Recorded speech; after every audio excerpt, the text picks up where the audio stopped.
सरकार दिसेल त्या गोष्टींना हो म्हणते।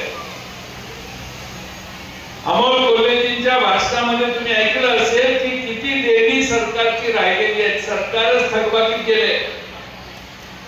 बँक आपल्याला फोन करते, अहो पैसे तुमचे थकले। तसं महाराष्ट्र सरकारने कॉन्ट्रॅक्ट दिले, आता सरकारच्या तिजोरीत पैसे नाही आणि ते पैसे नसल्यामुळं कॉन्ट्रॅक्टरांच्या आत्महत्या आता महाराष्ट्रात पुढच्या 4 महिन्यात दिसायला तुम्हाला लागतात। शेतकऱ्यांच्या आत्महत्या झाल्या, बेरोजगार युवक आमच्या महाराष्ट्रात आत्महत्या करताना आम्ही पाहिले।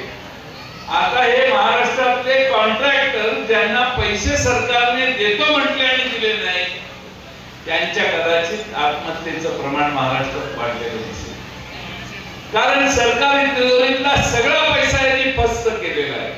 व्यक्त करतो, पण सगळ्यात पहिल्यांदा हॉलमध्ये ही लोक आलेली आहेत, त्याबद्दल त्यांचे आभार मानतो। आणि ज्यांनी पथनाट्य बघितलं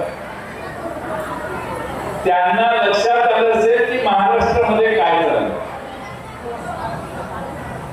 हे जे त्रिकूट होतं, पगडी घातलेले एक आणि बाकीचे 2 बस कंडक्टरचा शर्ट घातलेले एक आणि दुसरे जॅकेट घातलेले, हे महाराष्ट्रातलं हे त्रिकूट सध्या काय करतंय, कोणत्या कोणत्या घटना तुमच्या माझ्या जीवनात अडचणीच्या बदल करणाऱ्या आहेत आणि ह्या बदलण्यासाठी या सगळ्यांना राबवलं पाहिजे। कोणत्याही परिस्थितीमध्ये महाराष्ट्रामध्ये महाविकास आघाडीचं सरकार येईल असा आमचा सगळ्यांचा विश्वास आहे।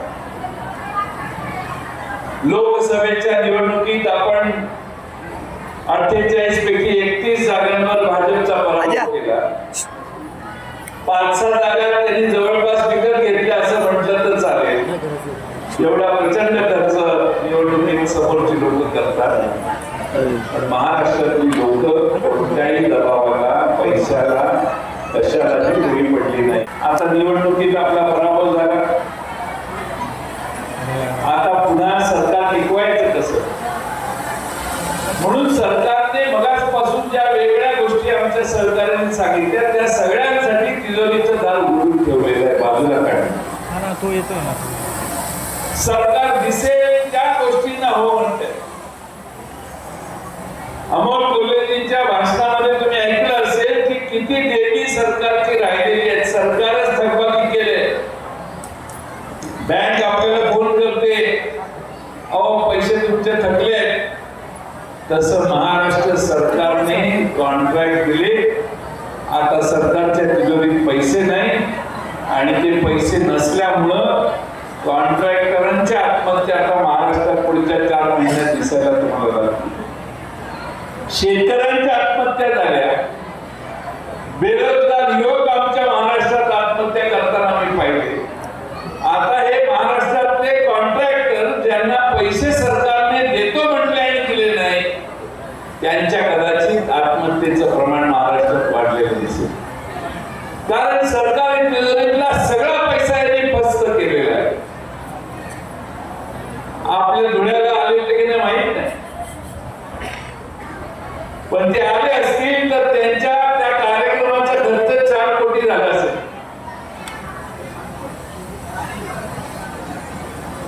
आणि आमच्या या कार्यक्रमाचा खर्च रणजितराजे भोसलेंनी मराठीनी वर्गणी गोळा करून 1.5 लाखात आमचा कार्यक्रम संपवला। आमची सगळ्यांची तुम्हाला विनंती आहे की मागच्या वेळी मला माहिती आहे निवडणूक कशी झाली हे तुम्हाला माहिती आहे, त्यातल्या काही लोकांना आम्ही बरोबर घ्यायचा प्रयत्न केला पण काही जमलं नाही।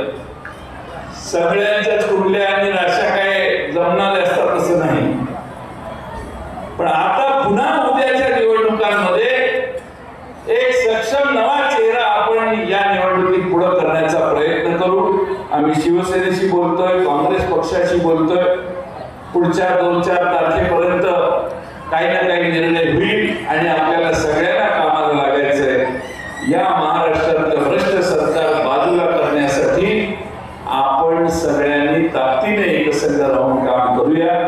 मी रणजित राजे यांचं मनपूर्वक आभार मानेन की त्यांनी बराच प्रयत्न करून आजची ही आमची गावात मिरवणूक काढली आणि आम्ही राजवाड्यांच्या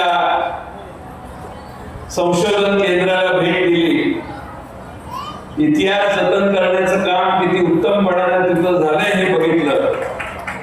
पण आपल्या सगळ्यांना इथे एकत्रित बसवा, आमच्या बरोबर कुणी येऊ नका असं मी रणजित राजेंना सारखं सांगत होतो.